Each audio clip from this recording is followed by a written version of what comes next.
Hello everyone, Onlydraven here again, and today we're doing another video in Minecraft Sky Factory 4. Today's video is just a real brief tour of my setup, how I've got my base set up at this point. This is something that's been requested multiple times on the comment sections of my videos and on Reddit.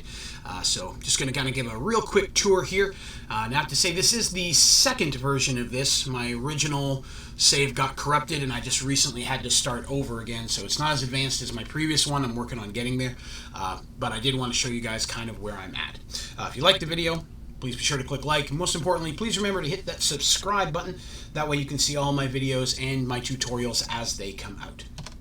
So, starting off, mine's just traditionally kind of a big square with some off branches.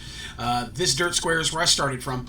I usually just build off from that, making a larger square as quickly as possible, moving into a farm. And then once I get the farm, I want to get it automated.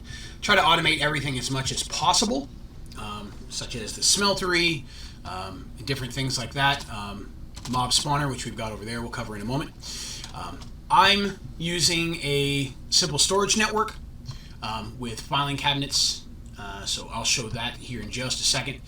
But everything that's automated all feeds directly into the simple storage. Everything from my farm to the mob spawner you see over there. Here I have an automated fishing net, so it's gathering me fishing and different components there. All that feeds into my simple storage system. Here you can see I have the different cakes to get me to the different dimensions. I have a ender book for each one of those dimensions. I don't have them all in one. I just grab the book I need as I go. These heads are all just from pretty much the Twilight Forest. I've completed all the achievements in there at this point with the market. Over here I've got all my different tinker constructs. And then we've got, cow in a jar, some basic stuff. Got a altar of the sea. There's my chest builder, trash can, some more chests, anvil. We've got a sandwich station, cauldron. That's where I was starting my original cobblestone. Some water set up. Everything's set up like that there. We're going to go ahead and kind of cover the simple storage first. So when we go downstairs, I'm using all filing cabinets, and all of the filing cabinets are running through cables into that simple storage network that you saw upstairs. Ooh, I left a drawer open. But I just kind of put everything in there, label the stuff that's needed, miscellaneous junk that I don't care too much about, I just throw all in one. But there's plenty of room to grow. Once you get to the point that you can make a simple storage network, most of the materials you need for filing cabinets are pretty easy to come by, so you can just keep adding on to those. Filing cabinets hold a massive amount of multiple items, so they're a great, just easy storage once you've got them set up. I've got hoppers set up for all my different saplings with some of the better mulch. So all of that's feeding directly into simple storage. I can create amber items as needed. I've been asked, I like to use the redstone lamps. I like them just an easy form of light. And when using a redstone block, it's handy because you can put it down, you can put lamps on the top or bottom, gives you light on both sections. So, I'm using solar power to power most of my machines at this point. I have those set up over here on top of my mob farm.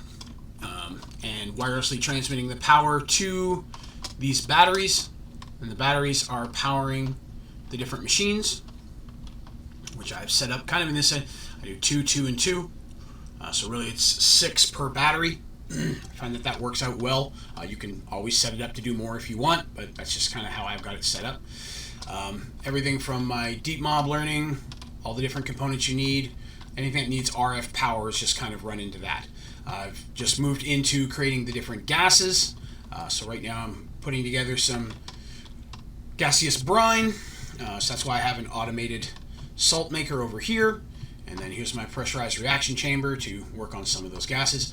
Now over here I've just got into the beginning of working onto the Matter Overdrive, the Android stuff. So I'm just beginning that. I don't have a lot to show there. But the automated farm is really important to get it started as soon as possible, and then also getting your automated mob spawner. Now, I have this little room over here. I use this primarily when I was farming withers.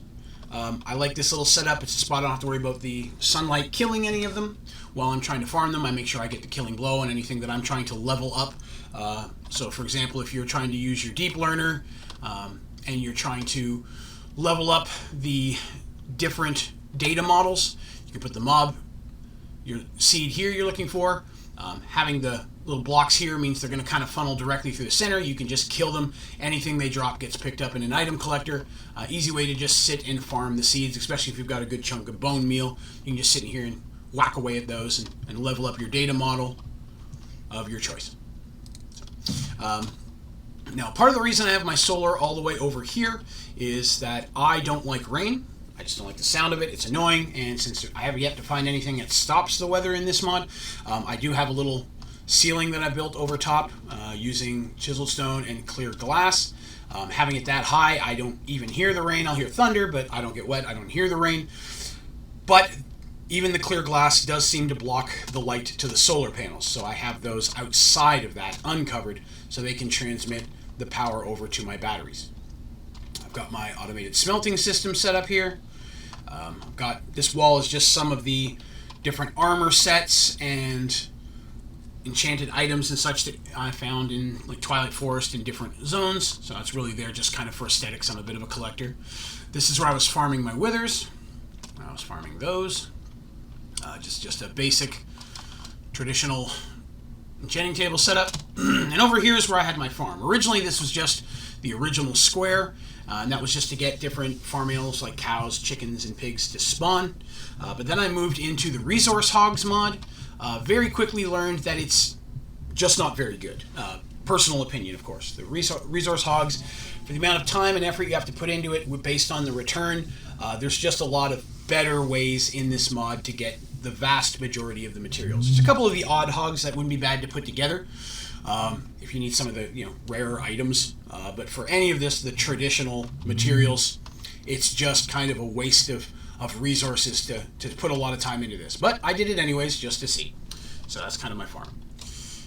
But that's kind of it for my basic base here. Like I said, I traditionally have just a large square that I can work off of with different offshoots, the different things I need as I expand.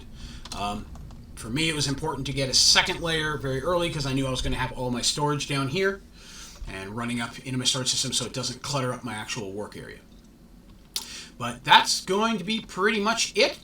If you have any questions about anything you see in here, any of the things that you see that are automated, I have tutorials for the vast majority of that up on my channel. I will link the playlist to my tutorials at the end of this video, so please be sure to check that out. If you have any questions, though, be sure to put them down in the comments. If you have any recommendations for other tutorials you'd like to see in Sky Factory 4, or their videos in general, please be sure to toss those down there as well. I'm always looking for more recommendations and suggestions for content. But that is going to do us for this video. I'd like to thank everybody for watching. Have a great day.